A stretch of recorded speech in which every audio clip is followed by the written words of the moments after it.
We settled on Liam as a name for a boy. Liam means unwavering protector.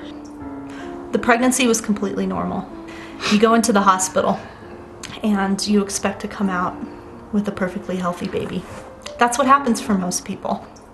And all of a sudden, the obstetrician looked and she said, "I see a cord." Less than 1 minute after they started cutting, they were pulling Liam out. And he was ashen gray, wrong color, not moving, and he was in cardiac arrest. They threaded some central lines in through his umbilical cord.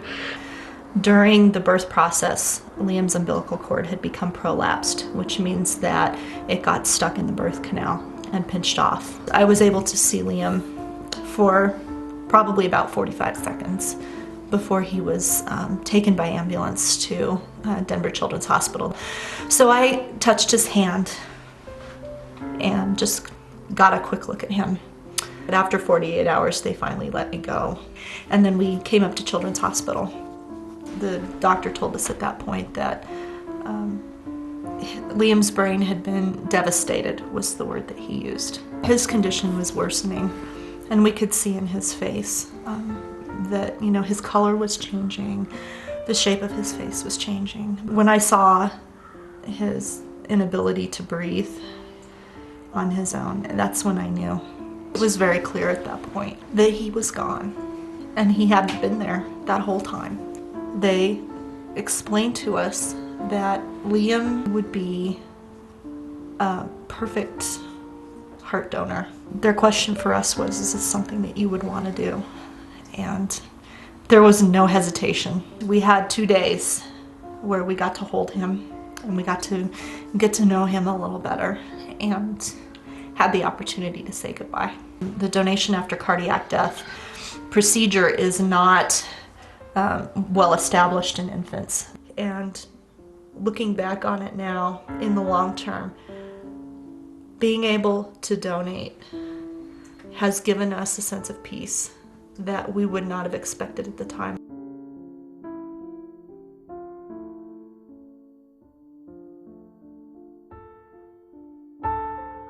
Donor Alliance is the organization that provides organs and tissues for transplantation. We have a great responsibility of stewardship to the donor families that we work with, as well as for those families of recipients and the recipients themselves who are on the waiting list. She was just your average normal 4-year-old girl who liked to play with Barbie dolls and color, and she had just started pre-K. One weekend, we were at home and she started throwing up a lot, and they took me into a room and they were telling me her liver numbers were not getting any better, and that they thought it was in the best interest to put her on the liver transplant list. They had talked about maybe putting her in an induced coma until she did get a liver transplant. I remember at that meeting they had said, it could be 2 years. I just spent a lot of time with her because there is that chance she wouldn't have survived. It was a Sunday and they called me and they said that there was a liver that was available. The other thing that I was really sad for was Alicia was getting a liver, but I know somebody else had died in order for her to get her liver transplant. I have been given a second chance, but somebody else's life was taken away from me to have that. And somebody else gave her life, and thank you wasn't even enough. The decision that mom made at that very difficult time, it saved Alicia. I feel really grateful, and I should treasure my life because I've been given another one. Donor Alliance exists in order to provide organs and tissues for those people who are on the waiting list. We really do privileged work, that we can be with people at some of the most terrible times in their lives and can offer them something good that's coming out of a very tragic situation. Nicole was a very outgoing, loud 15-year-old. She was very feisty and very independent and very, she got her way and she'd find a way to get her way no matter what it took. We went to Lake Powell And that was a really, really fun trip for all of us, and a lot of good memories for me, because it was really the last time that we were together. The driver had been drinking. The speed he was going over 100 miles an hour, but it hit the like 7 feet in the air, Is that where it what it wrapped was? around the telephone pole. It folded with the kids in it. I could see police cars in my driveway, and I remember just saying, please let Nicole be in jail, please let her be in jail, please let her be in jail, because I knew something was wrong. When I got to the hospital first, and I remember walking in the hospital and there was kids just lined the corridors of the hospital.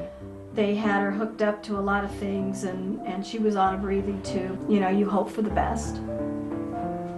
But then that's when you just kind of know that as much as you don't want to think about it, that it wasn't good. They're your child. And you don't ever want anything to happen to them. There wasn't anything we could do except stay with her, and we never left the hospital. The doctors took us into that conference room again and told us the prognosis of her situation, and they said she wasn't alive. She was brain dead. They asked us about donating her organs since she was young and healthy, and she would be a really good candidate. It just came to me that it was the right thing to do. And I said, can you believe that feel like our world is over right now and 3 people have a new beginning of life? I said, it's so hard to realize that there's 3 people have a whole new world life, and we are here, the worst possible thing ever. And that was was comforting to me almost.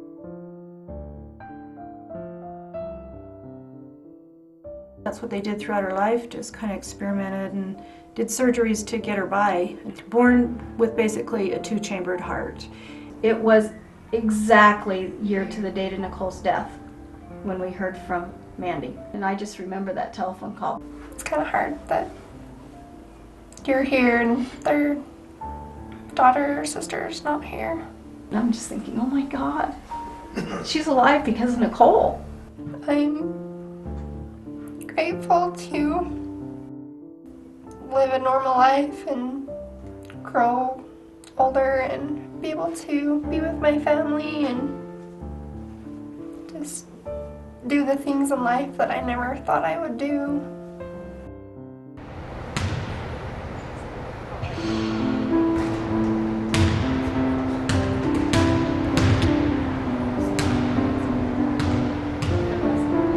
By 3rd, 4th grade, I was in a lot of pain all the time. Knees were hurting. I'd already had 1 surgery at that point. Sometimes he'd come into my room and he'd lay down and he'd be in pain and he'd say, I don't understand why God made me this way. And then going into middle school, they started to figure out that my foot, there was something wrong with my foot, but they didn't know exactly what. All these bones on the top of his foot, including his ankle, were fused. Because originally they planned to remove bone from my hip and replace the bone of my foot with bone from my hip. But there was so much diseased bone that it would have been worse, so they actually ended up using donated bone. He has always been a happy-go-lucky, lighthearted kid, but his attitude towards life is completely different. So I feel extremely lucky that it was that moment decision to put the donated bone in, and that at that moment they could get bone to put in my foot. The chances of him playing sports and being out there were slim to none. And to know that his realization of that somebody gave a gift so that he could walk. It really makes you appreciate that somebody else donated some of them to me so I can continue going. I still every day am amazed at the generosity of donor families, that they can make a decision at the most terrible times in their life. And even watching him run is just a gift that someone gave to our family. That how do you say thank you for that? You can't. You just have to do the very best that you can do with what's been given to you, the second chance that you've been given. And I think that's what he's doing. And I think that he will do incredible things because his life has been touched this way. Out of us, at the lowest low that you think you'll ever get as a family, we knew that 3 other families had a brand new beginning. My mom was able to start healing that because it gave reason and it gave her hope. I think it's a miracle, and I think it's a blessing.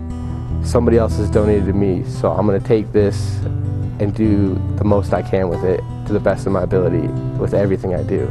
The surgery has only made her stronger.